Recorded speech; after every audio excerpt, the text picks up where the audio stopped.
Fellas, I'm back, ladies and gentlemen. Today on DOOP by the River, we're going to look back at the game against the Red Bull. Oh, yes, ladies and gentlemen, what a win. We're also going to look ahead against DC United. We got a special guest to break that down as well. And don't you dare go anywhere because you do not want to miss this episode of DOOP by the River. And let's get this started, guys. Hey, done it!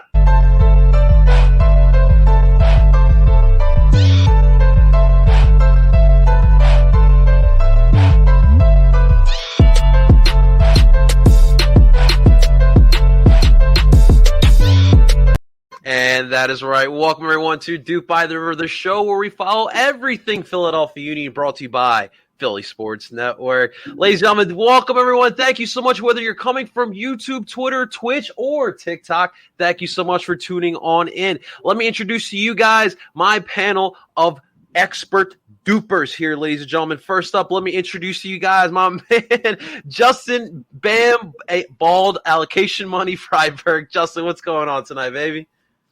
Not much, Johnny. It's good to have you back. I know I had the reins for 1 week, and you killed it. Yeah, it's a lot, man. I can say I can remember why I was no longer glad to be hosting any podcast. It's a lot, but hey, we're here to talk about Red Bull and DC United and why we won one game and we're going to win another. Absolutely. Hey, I like where your head's at. Ladies and gentlemen, this is the 442 Diamond Podcast. I'm Jamiro Montero. We have Casper Shabilko and Sergio Santos here, and this is all it is, man. And I'm okay with taking all that as long as we got you two giving the people the knowledge that they need when it comes to Union soccer. Yes, sir. Yes, ma'am. And, of course, as well, my man, Mr. Tim Lovinguth, who is rocking the PSN swagger, if I may say so myself. What's up, Tim? How you doing, man? Good to see you. I'm doing great. And, yeah, shouts to Justin for holding it down last week. Yeah, Justin.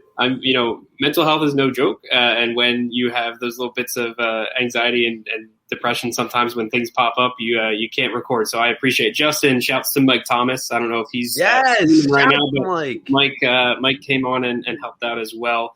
But yeah, no, I'm happy to be back this week talking a Union win and that they get to go down to DC and keep that streak alive, because there's a streak down there against DC United that we're going to talk about a little bit.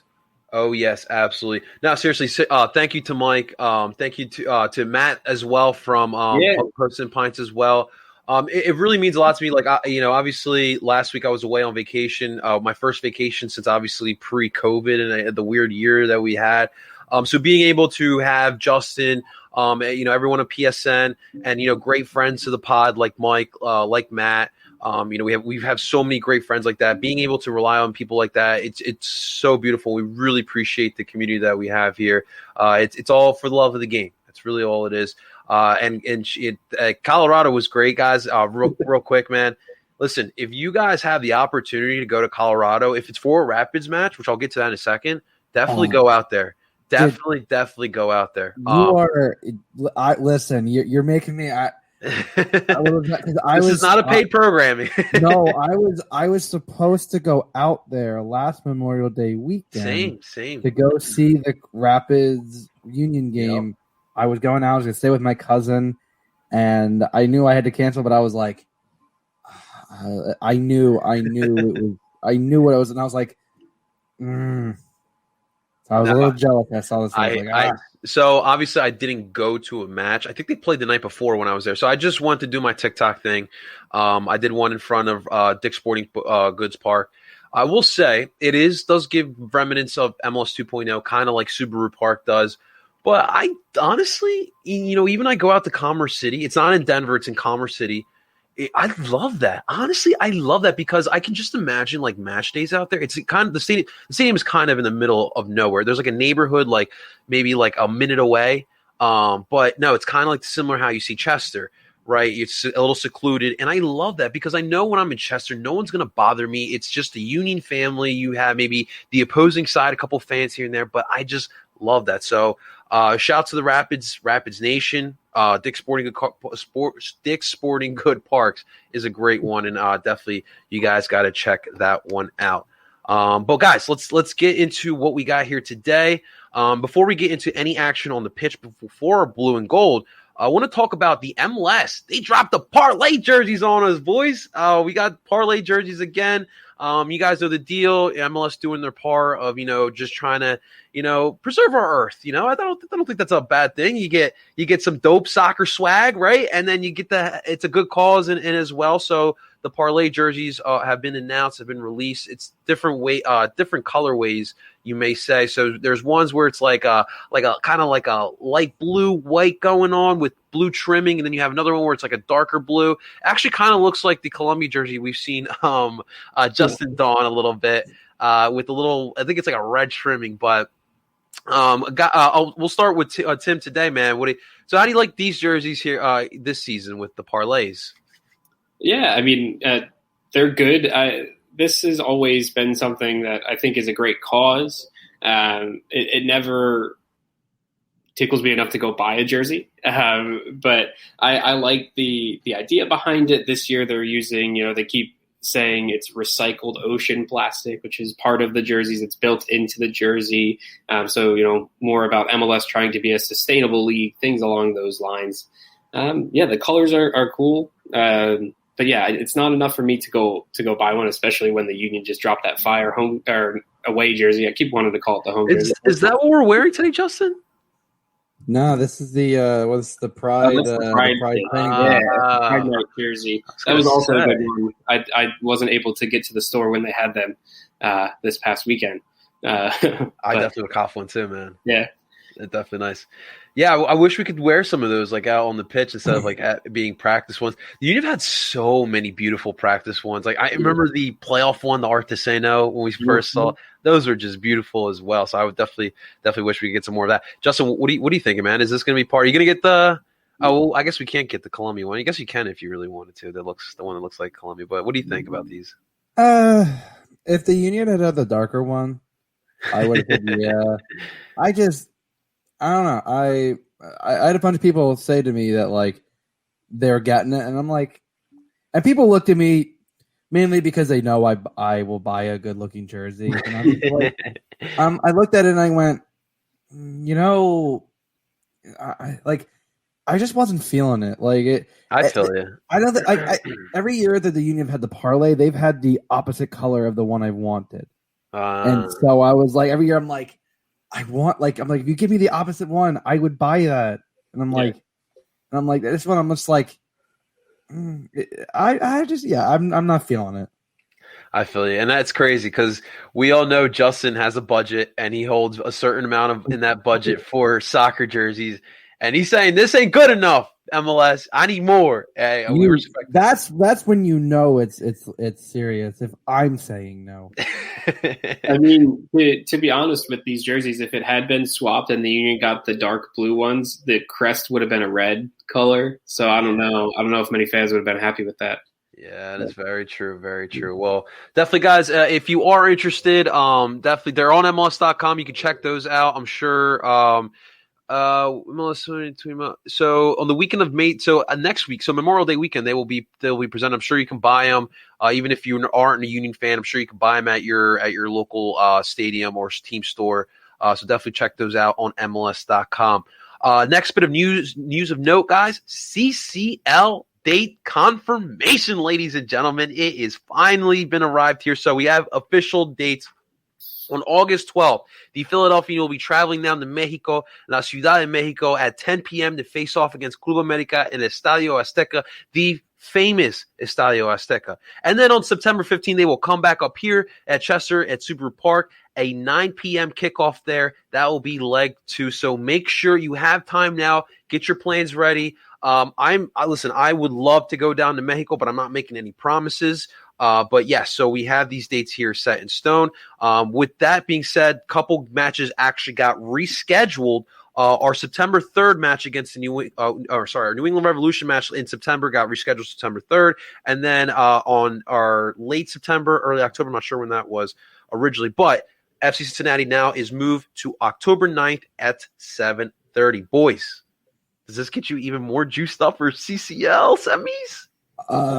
Definitely. I know the one thing that, and I know Tim and I definitely talked about this. Man, those start times. Like, Yeesh. like you talk about a 10 p.m. start for the game on the 12th, which for me is going to be very difficult because I have a recital dinner for a wedding I'm in that Saturday, the next day. So I am going to be straight up exhaustion for several days. The other one is at 9 p.m. Man, like we got picked with the worst time slot for those. Ooh, okay, Heather. Shouts to Heather from in charge of travel business with the Sons of Ben. Okay. If she wants to break some news on the podcast, she just has to send a chat over. We could get her on here, and she could break some news if she has anything, But I know she can't say it yet. I can do one better here. Luckily, not right there. But yes, So we have those dates set in stone. Listen, I would definitely love to go, but I agree with you, Justin. It always sucks when you have to face off against the other coast because of those late games, but for sure. Heather, what I'm going to do is I'm going to send you the link if you would love to come on. Of course, like I've told you before, you are always more than welcome to come on to DOOP by the River. So I sent you the link through your DMs if you want to come on for a quick second there. I did see real quick. Yes, some people are asking why the late kickoff times, and I do know that it is because CONCACAF likes to have the games they think are going to draw the most viewers at a later time rather than an earlier time. Parts of their statistics show that they get more viewers if it's at a later time at night. I even heard that they wanted to have the Union's home game start at 10 p.m., not 9 p.m., but the Union were like, our fans, we need to have it be at at least a little bit more reasonable time, so we're going to start at 9, and y'all are going to be okay with that. Tim, were these analytics run by a certain president of a Super League club who insists that people of our age, can't watch full 90-minute matches? I don't know about that, but I mean, it's CONCACAF numbers, so you don't really trust it anyways. That's so CONCACAF. So they might be fudged. There's probably a little bit, but hey, if they say that they want this game to be in the most watchable time slot, I mean that's a good thing, right? You're getting more eyes on the Philadelphia Union. Yeah, but think about us. Think about us is what I say to CONCACAF. I mean, if you're not going to be up for this game, I don't know. Snap! Man! Listen. I do not appreciate my dedication being called out. I'm just saying that you can make it more convenient for people. They could. I'm going to stay up. I'm still going to ruin my sleep schedule, but you can make it more convenient. I was waiting for Justin to be like that typical Philly sports fan on Philly Sports Radio. Yeah, listen here, dude. I've been a fan since 2006. You can't tell me how long. Listen, I can say that. Listen, I was there at the first game. I've been through all the crap with Andy Dufresne and Shawshank Redemption. You weren't there for Sakevich.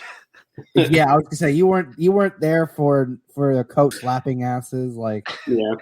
Where were you? Where were you when we had free haircuts? Where were you when they got kicked out of Chester Park? Man. Where were you when we got free bread? Yo. Good times, guys. Good times. Last bit of news and note. Kind of bad news, sad news for us, Union fans who've been there since Sakevich, right? Elsinho out for 2 months. Kind of saw this happening.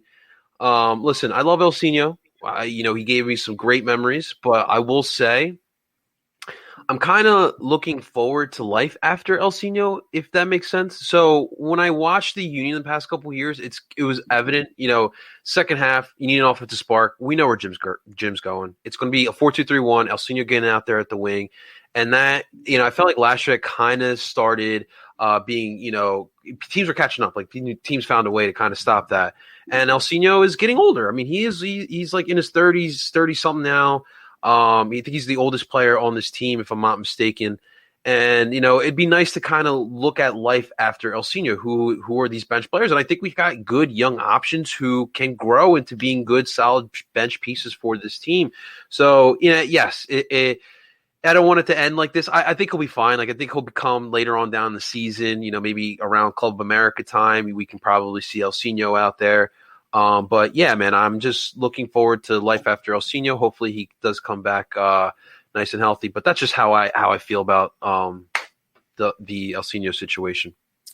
Yeah, I mean, listen, I think last year was starting the weaning off process of needing Elsinho, because you looked at last year and there was something different about this team. Like 2019 was good, but it was still like 2018 was the Elsinho year. 2019 was, well, Elsinho's still like a very big part of the Union. 2020 was like, it's great having him come off the bench, but you don't necessarily, like, you're not desperate. The team could come back, last year. Like, that was one thing that's been different since last year, was the team has that capability, that willingness to come back, even if it's a goal or two down. It feels like they're never really out of it. Yeah. So they've definitely done that, but I think it's going to be interesting to see how, because I have a feeling this is his last season with the team. I do too. But I think the team will give him a absolute proper send off. I wouldn't expect, for a guy who in his short time here, I mean, what has it been, like 3 or 4 years? He's meant a lot to this team, to the city.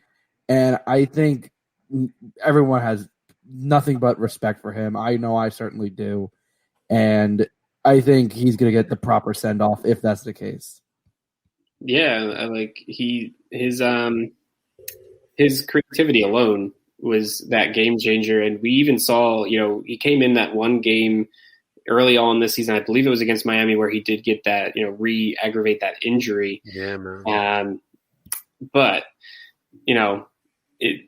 it'll be interesting to see what happens with the Union. Like Justin said, 2020, they kind of went away from the 4-2-3-1. So even when he came on, he didn't play as a winger per se. He was sort of still, a 10 or a striker, right, a second striker. But yeah, hopefully he gets, back to full health right around Club America time, and maybe be a super sub. You never know what happens when you throw him on the pitch. He could find a moment of brilliance for sure. Absolutely. Until then, ladies and gentlemen, you can find him on the latest stream, his Twitch stream. He's been killing it on there, so definitely you can find him on there and give him some good morale. Make sure you keep him in your high spirits there. But speaking of which, so the team that Elsinho notoriously always killed, the New York Red Bull, they were in town on Saturday, facing off against our boys in blue down in Subaru Park. And wait, I'm sorry, you said Red Bull. I only know the pink cows. I mean, same team, right? I think when he said Red Bull, I thought Salzburg. Wait, Brendan was back? Yeah, Brendan came back. What are we? I definitely don't want to see Brennan in the New York Red uniform. That's for sure.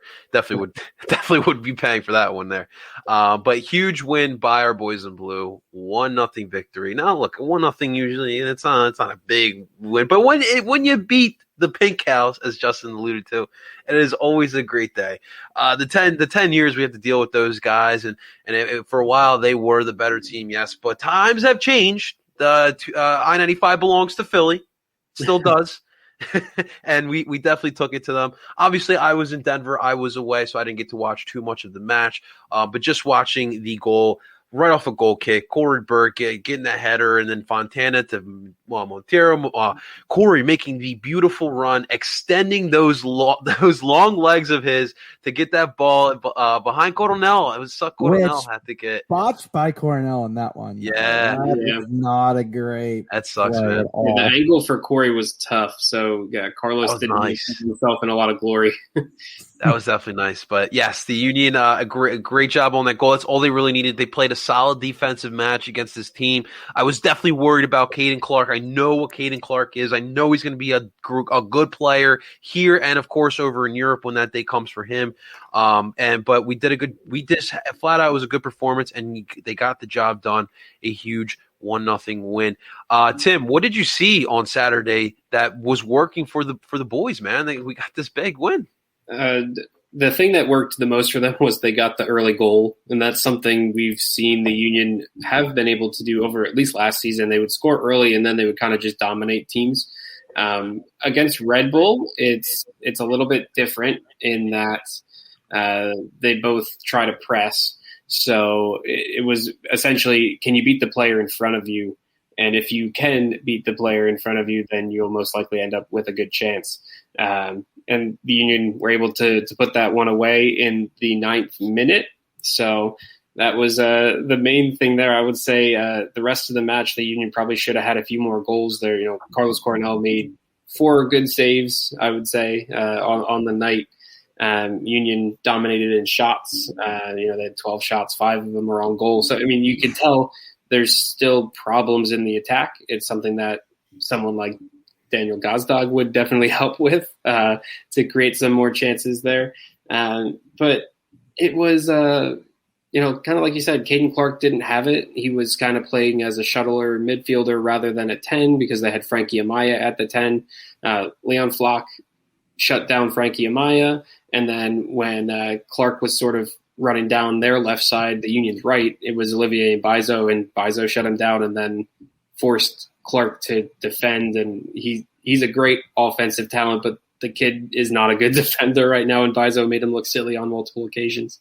The Union never looked troubled after they scored, which is a good thing. But I think even Jim Curtin said it after the game, that it probably should have been a 2-0, 3-0 Union win because of their defensive and they got out, 1-0. But they're kind of nervy at the end of the game for sure because there's only one goal. Hey, absolutely, man. Definitely holding a 1-goal lead is the scariest thing in soccer, but they definitely got the job done there. Justin, what did you see, man, on the performance? Yeah, like Tim said, one of the biggest things was that early goal. I mean, it came off an innocuous goal kick. And that ball was brought down, and then Jamiro with a pretty well-weighted ball, which, again, Cornell could have done better on the save. Maybe coming out, I don't know necessarily if he would have been able to get to that because it was pretty close to Corey. And then Corey it wasn't perfect, but he stretched out for it. And, you definitely could have gotten more. But the biggest thing that happened, and I said this last week on the pod, was you needed to shut down Caden Clark. And the Union did a really good job of that. And I talked with Matt actually after the game about this. And I said, because we had talked about it, and he goes, yeah, if you can shut down Caden Clark, it's like with New England and Carlos Heel. The offense, even when he's playing as a shuttler, the offense runs through Caden Clark. Yeah. And literally, Matt, the first thing Matt told me was, man, your center backs bossed him around. And that was absolutely true. And Bizo did a great job of shutting him down on that wing. But when Caden tried to go into the middle, Glesnes stood his ground. And I don't know if you're aware, but Jakob Glesnes is a very tall man. He is a very, very, he's a very big dude. And I mean, he stood his ground. His job is really to make offensive players' lives miserable. And he did a fantastic job of that. I mean, Jack Elliott's job really is to be similar to Mark McKenzie in that cleaning up the messes, tracking that runner deep.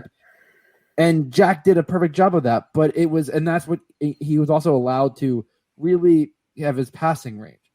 But again, shutting down Caden Clark was, for me, the absolute crucial thing because they wanted to do, initially it looked like, usually they go with a 4-4-2, but it looked like in that game, it felt more like a 4-2-3-1.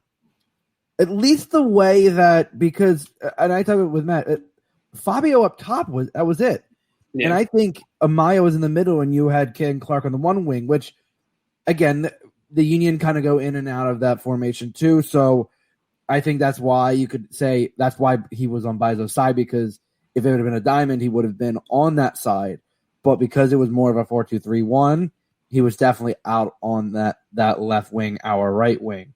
And it was great. He was shut down. Like that, I mean, Fabio, I will say, I think Matt is right in that kid looks like he could be something special for them. He tried. I saw him working his butt off to try to get in. I mean, he was setting balls up. He was laying, passes off. He was doing. Reminded me of like CJ Sapong and doing all the dirty work and not getting any real credit and not getting. I mean, yeah, he leads the league in assists, but it didn't look like he wasn't getting on the stat sheet just because of the way the Union were really making it difficult for him to do what he does best. And I saw it wasn't for a lack of effort. It definitely just looked like he really wasn't going to get into the game.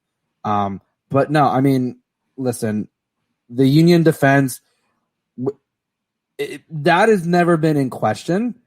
My hope is that the Union offense gets kicked into gear because it is very clear our defense can hold its own. I mean, Andre Blake is still Andre Blake in that the level that he's been playing since last year. You have a center back pairing which has gotten a lot of work, but you know what? They're doing a pretty good job. And you have two good wing backs, and you know what? That's all really needing. Now you just need the scoring to get kicked into gear, at least on a more consistent basis. And I wonder if, and I know we hadn't heard anything, will Gazdag is he even in the country for DC? Yeah, I did not hear a single thing. So if Jim's giving that secret, it's the best kept secret in That would be nice. But I did want to ask this too, and someone brought this up. Really good question. Obviously, Aaron Long's injury, definitely. We're Union fans, and we don't want to see that happen. But that definitely, and I know you guys are both big U.S. men's national team fans, so that's kind of big for you guys there. Tim, man, what did you see and your thoughts on the injury, man? To be honest, at the match, I saw a Red Bull player that needed to be helped off. I didn't see who it was, and Red Bull was out of subs, so there was no, announcement of who was the player sitting off to the side. It wasn't until after the game that I realized, oh, crap, that's Aaron Long, and he does not look good. He needed help to walk, and then hear about the knee injury and how he's going to be out for the season, and now he can't feature for the U.S. men's national team in Nations League or Gold Cup or wherever he might be called to, and he's been getting those call-ups. It's a devastating blow for Red Bull and the U.S. men's national team. I haven't been that high on Aaron Long as a player since he requested for his move the last off season. I think he gets a little bit cocky at times, and especially even in this game, you could tell he was frustrated when he was playing on the pitch. He's kind of pushing players around and trying to assert his dominance, but it didn't really work. And then he got calls, against him for it later in the match. But yeah, obviously to see a player go off with that type of injury, again, I didn't really see who it was. But yeah, that, his dream was to go to Europe, and that's going to be delayed again because of this injury. And quite honestly, yeah, it's probably Red Bull's fault that he didn't go when he could have gone. I think his value was very high when he requested that he would go to Europe, and the club said no. So sucks for the player and for Aaron Long. Sucks for the Red Bull and U.S. men's national team. Yeah, man. Yeah, definitely is. It was definitely sad to hear that happen. Like I said, man, we're Union guys here, but we don't ever want to see that happen there, man. And is a guy who's been a consistent, star here in the MLS as far as the center back goes over the past couple seasons. So definitely, it hurts for those guys. But big win, like I said, big win, a 1-0 win. Union kind of slow getting into that rhythm that we saw them kind of last season and even the season before. And now we had a nice week, guys. It felt kind of good, having a little bit of some time between the Red Bull match and our next match against, of course, we got to now go down south to DC against DC United. As Tim alluded to a little earlier, we got a little streak going on there. So we got DC United. So as you know, guys, we love to get guests here. We love to get people on here who know the team, who cover the team, kind of like what we do for the Union. So today, we truly have been blessed. We were lucky to have a DC United podcast RFK Refuge. These guys know everything that is with DC United, and we Tim and Justin were blessed enough to be on their pod last night. So we're gonna get them on here tonight. They're gonna give us a DC perspective here for Sunday's match. So without further ado, ladies and gentlemen, please introduce RFK Refuge. We got John Hoffman and we got Ted Meyer. What's going on, gentlemen? How are we doing tonight? Good. How are you? Good. We're doing great here. We're happy to have some DC eyes here to kind of tell us what's been going on. But first off, thank you so much for hopping on in. But we wanted to start off here, guys, getting to know both Ted and John. Who is these RFK Refuge guys? How did this podcast start? And talk a little bit about what the podcast is about. Whoever would like to take that away. John, do you want me to start? I guess. Go ahead. Yeah. So I did another podcast. I don't know how long you guys have been following soccer, but there was a podcast called Around the League that I was really blessed to be a part of, and I was a host for that podcast. And John was our DC United correspondent. He wrote for I think for a blog at the time called The Offside. So we hung out, we talked soccer, and we kind of kept communication up. I had job changes that forced me to leave that show. I even tried to bring it back at one point, and it didn't quite work out. But John's been a great guy, and we were talking, and he had brought up doing a DC podcast, and then we kind of let it go, and then I messaged him again. So we've been talking soccer for a while. So it was kind of an easy connection. I think we got off to the ground running. And we got started right in the middle of the supporters group controversy at the opening of the stadium, which was a ratings boon to a new podcast. Really set us up well. Gotta say thank you to the team and the groups for being unable to work with each other for those couple weeks. Really, thank you, Tom. Thank you, Tom Hunt, for that. I guess we should send a royalties check to Tom Hunt. I guess every year or something like that for his stupidity.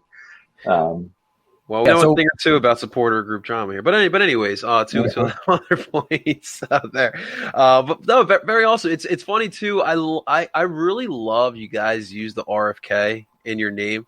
I don't think Tim and Justin know this very much, but I'm obsessed. Like I'm telling you, I'm obsessed with abandoned type of things. Now I know RFK is. It does look abandoned. I'm sorry. It does look abandoned. It is technically abandoned because it is. What's it called when you can't go into a building, but because the condemned. Condemned. It's condemned, literally. Condemned, So that to me fascinates the crap. RFK, Izod Center, the Houston Astrodome, those places are so fascinating to me. The fact that we have stadiums that are abandoned like that. But regardless, I love that. Well, how did you guys come up with that name, actually? Did you guys just want to give – that was – believe it or not, we were spitballing names. That is the first one that came out of my brain. I don't think there was another one. I think we just went with that and alliteration, and somebody did a logo for us, and we were off to the races. So – yeah, I think John was. I think we're we're going to be a real low key super supporter focused. We weren't expecting to get really that big. I don't know if we would have chosen the same name if we knew we would get as big as we did after the whole supporter controversy. But the name sticks. I think it's a homage to our team's history. I miss RFK. I think every day. I miss Lot 8. I miss a lot of those things. Yeah. What do you miss about it? What is it that you miss about it?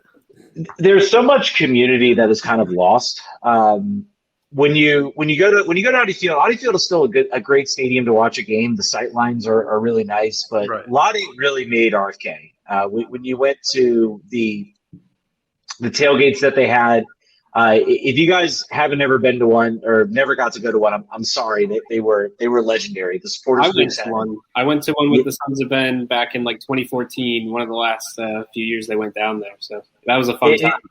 It reinforces the communal effort of soccer, and before COVID, I felt like I'd kind of gotten back to it at Richmond because the Kickers we got our own location to tailgate and everything. So. That's been really nice, but I think it was the whole communal effort of it. The team at the time, when I started really going to games when I was living up in that area and then moved to Richmond, the team wasn't very good. So you kind of miss those things. I miss the history of the stadium. When you walked in there were so many good memories.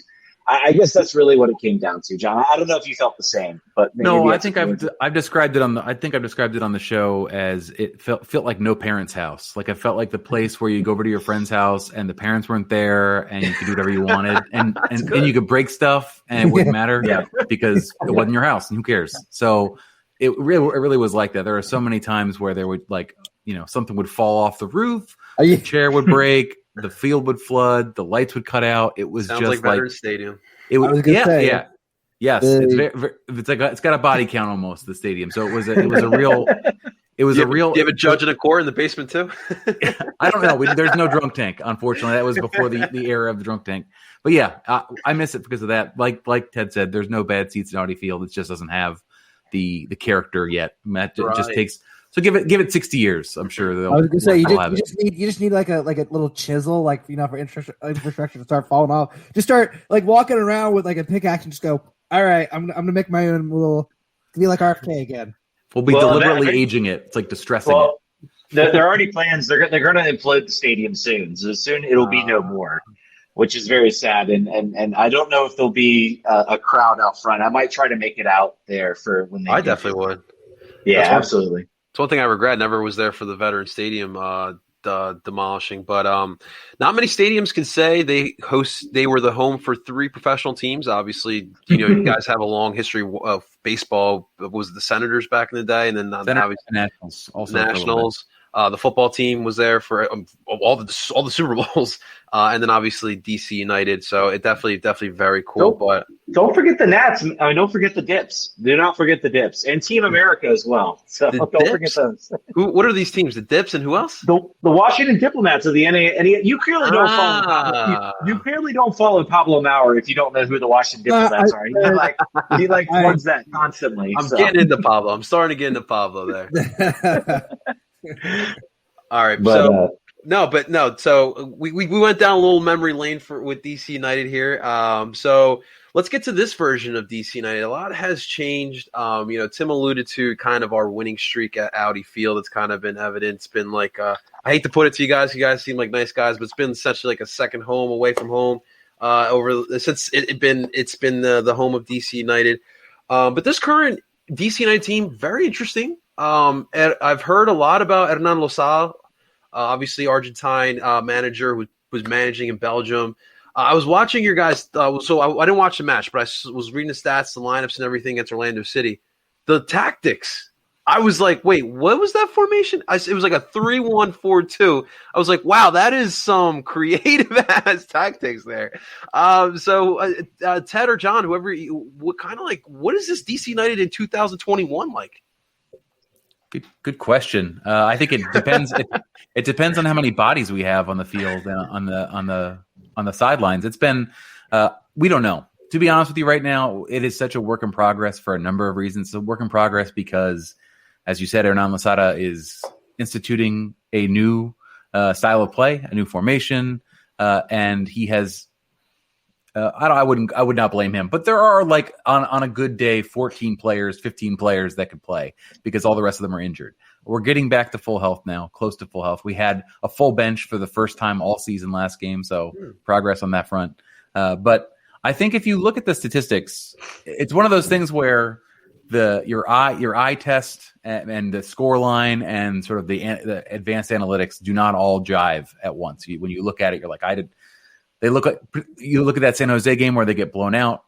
You look at some of the other games there. If you look at sort of the expected goals scored and expected goals defended, they're at 0.1. So it's pretty much for where they are in the season. They should be sort of where they are. The only 2 games they've been negative in expected goals were the 2 games that they won, if you can believe that.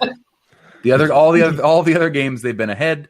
Against Chicago and against New York City FC, they were behind. And New York City FC, they were way behind. Their 2 goals were they should not have happened. They were both of them were completely long shots. So it's tough, but it's tough for us to say what this team is going to be because we haven't even seen the first choice 11. Yeah, Ted? Yeah, and I think right now the biggest thing that Hernan is bringing is like a sense of like he's very clear in what he wants the team to be. And how he wants the team to eventually play. And he's instituting some things that I think need to happen. This team has been kind of stuck in neutral for years, probably since about 2010. They've been, it's Ben, we have the show here love Ben. Like, Ben's a great guy, fantastic person. He was never a guest on our show, unfortunately. We're still a little mad about that, but absolutely like one of the most like personable guys you'll ever meet. But you never got the sense that he like. I think he would kind of allude to things he wanted to do, and then he tried them, and then we'd be losing, and then it would be like, all right, let's just go back to what we were doing.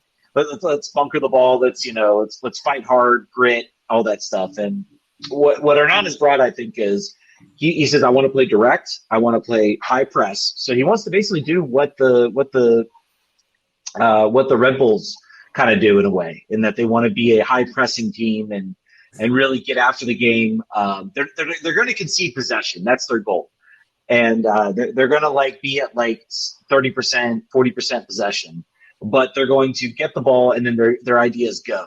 And I felt, when he came into that when he came into that style and he was talking about that style, that's the style I wanted DC to play, because in 2018, when we had probably our most successful run in a while, where we looked like we could potentially maybe win MLS Cup, maybe be in that competition spot, they played sort of a selective press with Wade Rooney and Lucho. And it was very successful. And I've always been, I have never bought into the notion that you have to play like Pep Guardiola. I feel like all these coaches look at Pep, I need to do that. I need to be a passing team, but possession. Yeah, you could do it if you have the world's best players, but if you don't, come up with something else, because come up with ways to win games. And I feel like that's what Hernan is bringing. He's like, this is the style I want to play. This is what I want to do. It's going to be direct. It's going to be attacking. And frankly, most fans who pay attention, who watch week in and week out, despite maybe some of the losses and some of the ways we've looked, are actually very positive about the team, which has been a change. I mean, if DC is having this year right now, there are already calls for Ben Olsen's head at this point. Like, it's been really nice to see kind of a recognition of what Hernan is trying to do with this team. Very, very, very interesting here. Very interesting here. Buy one of Ben's paintings. There was he's a good painter. He is a good painter. The another one of the previous comments was talking about the win against Vasco da Gama. You guys have to win Champions League so that you guys can be the best MLS team in history. Because right now, currently, we're the only ones to win any sort of continental or regional championship from the MLS. So, best. Hey man, we're the Inter America Cup is forever. I actually got to hold that trophy. It's pretty incredible. That is pretty cool. Our club has not been around that long, but no, I mean, DC, listen, it was the first dynasty. It was when from 96 or maybe until I guess you could say 2006, around that, 10 years. You guys were the face of the MLS essentially. How far do you guys think till you guys can get back to that point, or you guys think you'll ever get back to that point? You mean, do we ever think we'll be as dominant as we were in those first 10 years? No. Really? No, we do not. No, absolutely not. Unfortunately, so I know a lot has been talked about this, but DC United really capitalized on MLS 1.0 by understanding where the value could be found in the international market, bringing in South American players, capitalizing in a way that no other team at the time was really doing, and that's and they had success. And now there's, I think, really the one major way to be successful is to have a billionaire owner like Arthur Blank. That's helpful. That's a good start. And the other way is sort of the way that you and FC Dallas are doing it. It's sort of really plowing all of your money into young assets and selling them on and reinvesting and going on and on and so forth. DC is beginning to learn about that. I think that they're starting to figure out that the value there is those young players are developing.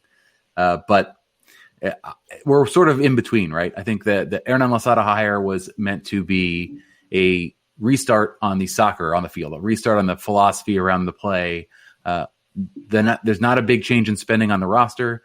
We brought in a few players this offseason, no one that you will have heard of before. You were not following the Bulgarian league. You would not have heard of Nigel Roberta, for instance. So that's not where this team is going to make an impact. I think right now they're utilizing coaching philosophy and sort of a change in discipline and a change of systems to sort of pull them along and then see what they can get out of the players they have. Hernan has to have a transfer window or 2 or 3 to really bring in the players that he wants, because the players he wants they have lungs 3 times the size of a normal athlete. They want to run all game long. They can press for 90 plus, and he's cooking with other people's ingredients right now, and he'll get what he can get out of it. We'll see how that goes. I think that there's going to be a lot of player movement in the next 2 windows. But as far as do I see DC sort of regaining any of their past glory, I think we're years out. I think that the youth avenue is the way to do it. I don't think they're ever going to compete in the same way. They're not going to be bringing in $15 million players. That's not in the cards unless the team gets sold, and then anything can happen, I guess. Ted? Yeah. That's sort of with the current ownership structure and the owners and everything like that, I kind of agree with that. I mean, basically DC United has been playing since they've got the stadium. They've been playing catch up. The neutral was being at RFK, doing all those things, and now they've been trying to play catch up with the rest of the league. The problem is that the league has basically been advancing since 2012, 2013. You've got teams like Seattle that have come in that have shown you could play at big NFL stadiums and sell out. Atlanta's come in, LA's come in. Obviously, FC Dallas is really committed to their academy. If you think about it, I really thought in the early days DC was going to capitalize on the talent we have in Northern Virginia. We had Andy Dahar and Bill Hamid, right off the bat. Yeah. Starters that, and eventually they sold Andy on, and now he's back in DC. And then literally there's been nothing for really since then. I mean, there have been some players that kind of maybe made some spot starts. So now we're maybe seeing hopefully a new generation. The team finally made their academy free. We have a training facility now that's being built. All those things 5 years ago would have been really cool to see. I don't think we would have paid much attention. But we had somebody, driving out to the Loud United game who got some shots of the training facility, and we look at it and we're like, oh, that looks, we see the LAFC facility, New England Revolution facility, and ours looks like a field house. I mean, it looks like, what you would see out, like what I see at, Score in Richmond or something like that. It doesn't look like that's the state-of-the-art facility. No, but it might be very nice in the middle. Might really do the job well. The interior might be great, even if the outside doesn't look impressive. But you're seeing those things, and I think it's going to be a while because a lot of other teams are doing things that are far beyond what DC's been doing. And you play catch up. You catch up to one point, and by then the league has already advanced and has already gotten their teams that are doing things better. So I think it's going to, like I said, John, it's going to be a while. And I don't know if it'll happen at all. They might have to be a team that innovates a little bit, that comes up with a different way. I feel like by playing catch up, you're going to get to that point where you caught up to last year, and then by the next year everything's changed because this league is incredibly fast moving as far as a lot of things. So, nah, man, you nailed it right there. This league is every year. It's like I keep telling people, because I'll talk to we like to call here the Euro snobs, the fans around here that just refuse to watch MLS even though they were born here. Anyways, I talk to them. They tell me oh, why would I watch MLS as a retirement? It's like, dude, when was the last time you actually watched MLS? Every year it's different, and that's the beauty of this league. Every year the quality just continues to get better. To Carlos' point, so besides being a big Philadelphia Union fan, I'm a big America de Cali fan. Marco Echeverri. Yep. Yes, yeah, he is. I love him, man. Even though he was a DC United guy, I love Marco Echeverri, man. He was the creativity on that guy, absolutely spectacular. All right, so to Tim and Justin here. So on our side, we listened to Jim's presser this week. Very interesting stuff. Talks of Casper potentially playing a 10, and we could potentially see Paxton sooner rather than later. Tim, man, first off on the Casper stuff, we'll talk about what was Jim talking about there, and will we see Casper potentially playing some 10? Maybe we've talked a lot about the Union's struggle to score goals, except for in CONCACAF Champions League. We know Casper's putting in goals in Champions League, but best striker in Champions League. Yes, I know you keep bringing that up, best striker in Champions League. But right now we're talking about MLS play, where head coach Jim Curtin might see him more as a number 10. They played him there for the last, maybe 10 minutes of the match or so against Red Bull. You didn't get to see too much. The game was kind of already, done at that point. But yeah, I mean, you could see him play there. He's pretty, creative on the ball. He shows that he can at least hold the ball up well, maybe make the right pass. If you have Corey Burke, who seems to be in form, and Sergio Santos, who has that, killer speed, and you want to play that way, maybe you see a little bit more of it. I would be shocked if Casper starts against DC at the Really? time. I think he's still a striker. I still think that's going to be how it goes. But I think Jim is going to be more willing to play him there, at least until the Union can show that they can create some more chances and some more actual goals. We'll have to see with that. And that kind of leads to Paxton Aronson as well. I mean, I know I was, talking with John and Ted on their podcast about, a possible homegrown player that could come up the ranks next for the Union. And I mean, I brought up Paxton because he's the name, he's the next Aronson brother who's supposed to be better than his brother. And we've seen what Brendan has done. I told them, Paxton hasn't seen the field yet, but we could be close to the debut. That's what Jim Curtin said in the press conference here yesterday. So, hey, maybe it'll be against DC. I'd be shocked if he starts. I don't think he's ready to start, but he's impressed in training. So, if he comes off the bench and, finds a way to get involved in a game against a team like DC, I think that would be good for the young kid. So we'll have to see how that all plays out. But, yeah, that's, the Union are maybe looking to shake a little bit things up here. Only 2 games left before that June break that they desperately need. Yeah, man. Yeah, it is a little interesting that we haven't seen Paxton yet. Yeah. Only we've seen Jack. You've seen Quinn plenty already. Who am I missing? We actually haven't seen Jack DeVries, which has been interesting as well. But he's been dealing with concussion issues, so I don't know if he's back yet. But he had a concussion early on in the season, which is why he was left out. Wait, oh no! I thought someone was referencing the Aurelian Colin. I had to stop real quick. But yeah. So I do think that we will get back to it there. All right. So, Justin, when do you expect to see Paxton Aronson out there, man? I mean, Tim brought it up. We talked about it on Ted and John's pod. I think Paxton had all this hype, and I think it was something that I think we were putting the cart before the horse. Yeah. I mean, we know how good Brendan is, and we know the potential, but I mean, if you've watched all the games so far, it's been Jack McGlynn and Quinn Sullivan. Mm-hmm. And, it's like, at what point, we were wondering, is somebody running with Paxton? What's going on? And yeah, as Jim alluded to, that he said that Paxton the last few weeks has had great training. Like, he's shown, huge improvement, that he thinks he's getting close to being ready. I agree with Tim. I don't think he's going to start just because I think you still want to go with what you know, and I think you're going to see a pretty similar lineup to what you had against Red Bull. Maybe with Casper in this time. I think giving Casper a break, at least not playing a full 90, was huge. So I definitely see a similar lineup. And I could definitely see Paxton coming on for like 20, 25 minutes. But I think if he were going to get any more significant time, it'd probably be against Portland. Interesting. I mean, I just would figure you'd be able to see him just for a couple minutes in a match that you're up like at least 2 goals or at least a goal. Because it's just, to me, it's just funny how we've heard all this hype and he hasn't come out. But Jim's got a plan. Jim's got a plan for everything, so we will in fact trust Jim. But to this match here on Sunday, what I wanted to get from Tim and Justin was your guys' thoughts, predictions on the lineup, and then we'll do the same with Ted and John on the potential lineup for DC.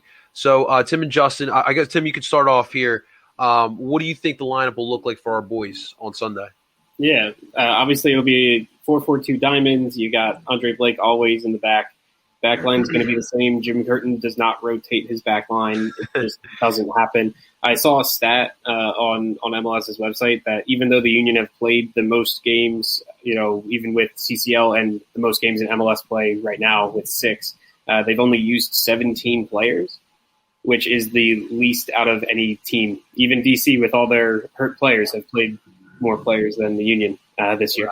Wow. So the back line is going to stay the same there.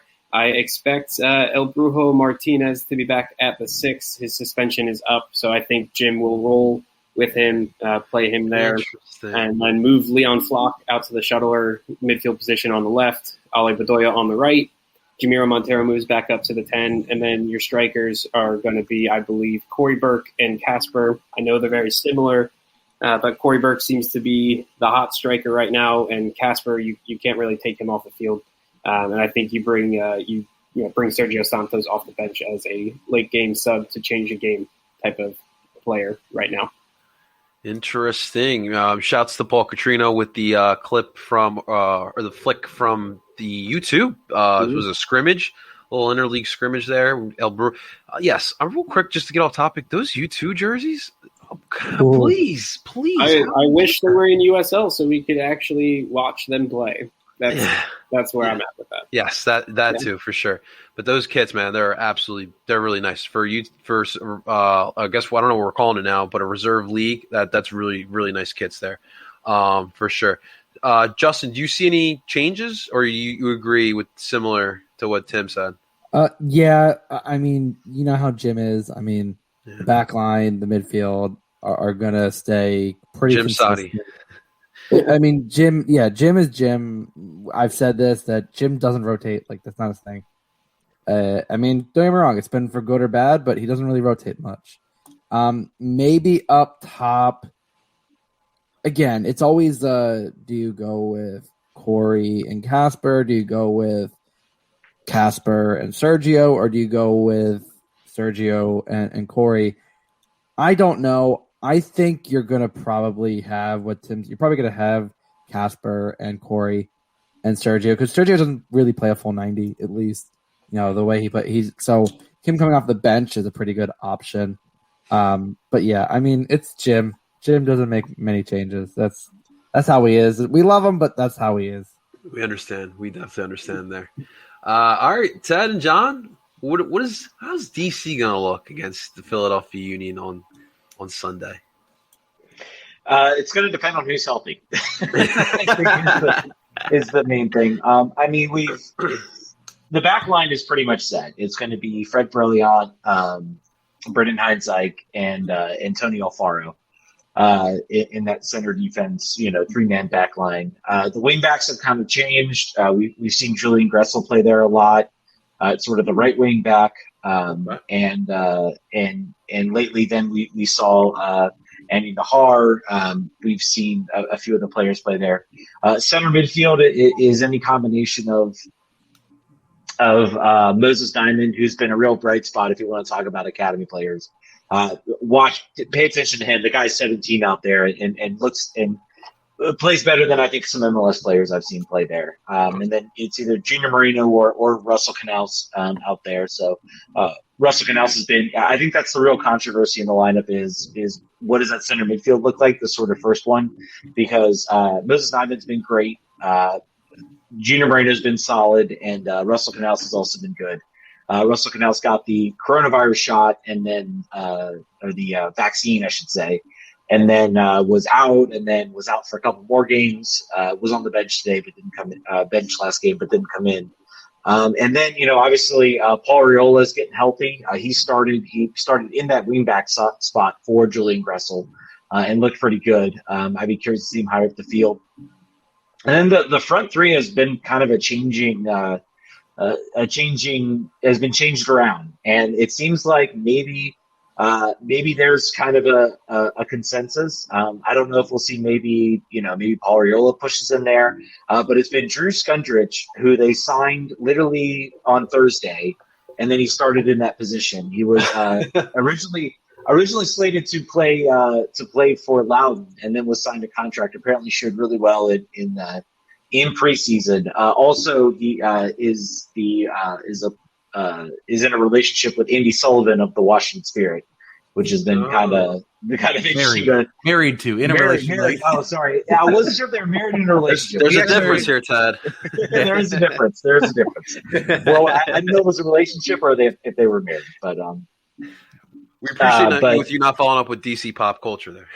Hey, I don't want to put any pressure on Drew if it didn't happen. I didn't want to do that to him, so but so he showed really well, and I mean, this team is kind of in flux. I think, John, you can drop in. I kind of went through it all.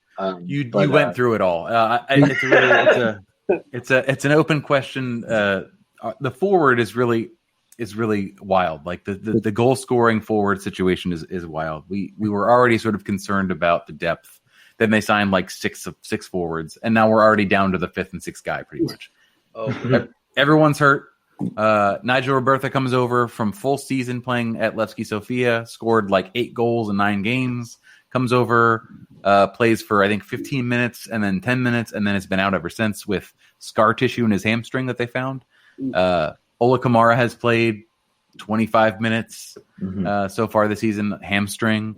And Adrian Perez, who I did a preseason article on the website, rfkrefugees.com, about all of our forward depth, and I forgot him entirely because we had so many random guys that he was a second round re-entry draft guy who came from indoor soccer. Yes, that is my favorite stat. When I heard that, when he was at the LAFC last year, I'm like, he's playing in indoor soccer. Like, jokes on me. He has been very good for the 2 games that he's played. He played left wing back with 2 minutes notice before a game.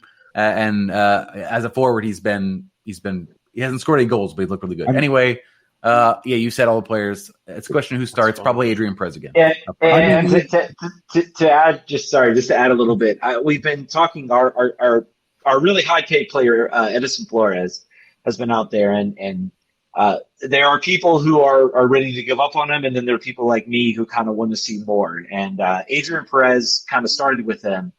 And there are those players that seem to think on the same wavelength. We saw it with, Rudy and Acosta in 2018. Perez and Flores kind of started up top, and it was pretty clear that they actually were kind of on the same wavelength. They thought about the game the same way and looked really well. And I think Perez has kind of boosted him. So I think that's also maybe in the calculus here. He's like, here's a guy who may not be the best player on our team, but he links well with the player who should be our best player.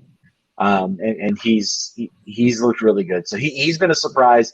Really, this team has gotten like Adrian Perez, Drew Skundrich, Antonio Faro. Guys we had nowhere near on our radar this year at all of being players are starting for this team and are looking like some of the best players out there. So that's been, guys like Emil Assad who lit up the league in 2017 are very much far off the depth chart. Like we're kind of done with them, and we're talking about guys who, frankly, we're supposed to be depth or like even like down the roster. So it'll be interesting to watch how that develops once guys start to get healthy. I mean, you guys forgot your leading scorer own goal. Darn. I mean, oh, man. I'm looking at MLS stats here. I'm not seeing own goal. That's a pretty key contributor. He's been a guest on our show after his 2-goal performance, and I'm sure that based on past performance, we'll probably see him again this season. So if you're ever interested in seeing what he thought about his game, and you see an own goal on DC United's stat sheet, tune into our show Monday nights at 8:30, and you'll get to hear him. Sounds good. Sorry, guys. Let's get to the nitty gritty here. Let's get to some predictions here. We'll start off with our guests here, Ted and John. Give us what you think will happen in this match and a final score prediction. So, Ted, you can start off here. I mean, I was kind of listening to you guys earlier, and you guys didn't seem as high on your team, which I think is incredible because I'm incredibly high on what you guys are doing up in Philly. I want DC to emulate what you guys do right now. Trust me, I'm extremely jealous of your team and how you guys play.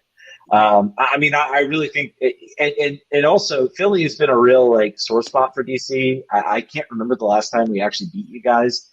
I talked about on our show when you guys were on that, I took my dad out to a game on Father's Day against you all, and it was like a 6-2 drubbing with like a red card and Ali Bedoya scoring on us like inside 5 minutes.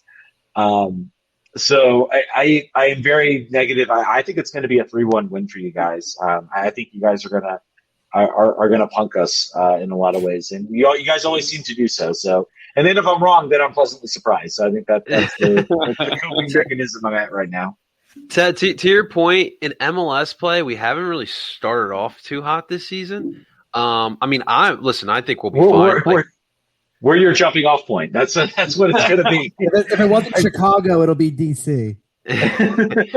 Welcome to Philly sports, where we freak out over every little thing here. No, I'm just kidding. But it's funny though, Ted, because when I talk to a lot of Union fans, we'll talk about like currently, but the back of their head, they have Club America in their head. And it's just so funny because we'll talk about DC and it's like, yeah, but then Club America, we got the dates, and it's like there's a little bit of excitement with the Union, but it's not like during MLS play. So I'm glad you brought that up, Ted. We might be coming. I don't know. We might come up to that game because my wife's a Club America fan from Mexico City. Nice. So, hey, we might make a trip on. Very cool. Don't tell her I root for Cruz Azul. Okay, just don't tell her that. I won't. I won't tell her you root for Cruz Azul. So I won't tell her. even though they drum Cruz Azul every time. John, what do you think's gonna happen on Sunday? I'm gonna go optimistic. I'm gonna go. I think you guys have, 2 more goals scored, I think, for the season than we do. We have 5, or maybe you guys have 8. I'm not sure. Anyway, neither of our offense are clicking. Our defense is actually more stingy than you'd expect. So I'm going to go 1-1 draw. That's my optimistic case. Optimism is allowed here, John. So we appreciate that. That's where I'm at then. We'll take it. We'll take it. All right, to the Union side, Tim, what do you think's going to happen on Sunday? I see the Union getting a win, and I think it's going to be 2-1. It's going to be a close game. DC is going to, I think, score first. It's going to shock the Union a little bit. It's going to make them wake up and find some goals. I don't know if it's going to be Casper dropping down to the 10, like Jim Curtin said in his press conference, or if it's going to be that we have a new signing, Daniel Gazdag, on the bench if he's actually in the country. We still don't know. Yeah, let's figure that one out. I doubt it, but hey, you never know. It's MLS and it's crazy. But yeah, I think the Union find a way to score 2 goals and they come home with 3 points. Where in the world is Daniel Gazdag? That should be a fun game to play. Justin, give it to me, man. What do you think? As I said on Ted and John's pod, I've been pretty wrong about the scoreline. So I've stopped trying to be a little more realistic and just kind of going with however I'm feeling. I'm gonna grab out of Tim's bag of delirious optimism. Is delirious optimism? Is that the word we're gonna use? The delirious optimism. I'm gonna go a 3-1 Union victory, and I'm gonna say that Paxton Aronson scores the 3rd goal. Wow. I'm gonna go That's a bold. little out here. I think like Tim said, I think DC does score the 1st goal. And I think it will shock this Union team because they seem to be able to in the past few years be able to respond pretty well to getting scored on. So I think they'll be able to handle it. But yeah, I'm gonna go a bit wild and say that Paxton Aronson scores a goal in his limited time on the field. That's a bold move, Cotton. That's a bold move. Be the second Aronson brother to score on their debut. I'm just saying. Well, wait. DC needs to make a quick trade for Brad Guzan, so then he can make him and make it, keep it in the family. That's true. That's definitely true. Definitely true. All right, guys. That'll do it for this episode here. Ted and John, first off, man, thank you so much for both of you hopping on. You guys were truly a pleasure to talk to. You guys obviously know what the heck you're talking about when it comes to DC United and the MLS in general. But where can, as Ted is sideways, but guys, where can people find the RFK Refugee podcast? I'll go as Ted is doing gymnastics on the you can go to rfkrefugees.com. That's the center home piece for everything you want to find on us. We write articles. We cover the spirit, We cover DC United. We cover sort of Loud United, not really, and the national teams. But rfkrefugees.com, you can subscribe there. We're on every social media you could find. All those things. RFK Refugees is our name for everything. So that's where you can find us if you're looking for us. Very cool. Very cool. Yeah, guys, definitely check that out. Especially, you're ever interested in DC. It seems like you guys just cover DC soccer in general. So that's definitely very cool. So definitely check that out. Thanks again to Ted and John. Seriously, best of luck to both of you guys on Sunday, as well as the Union face-off against a DC United. The rivalry continues. 1:00 kickoff down in Audi Field. So you guys make sure to check that out. Of course, I am joined by my co-hosts Tim Lumenguth and Justin Freiberg. I go by the name of El Parcero Philly. And ladies and gentlemen, we are telling you guys to DOOP on. Talk to you soon.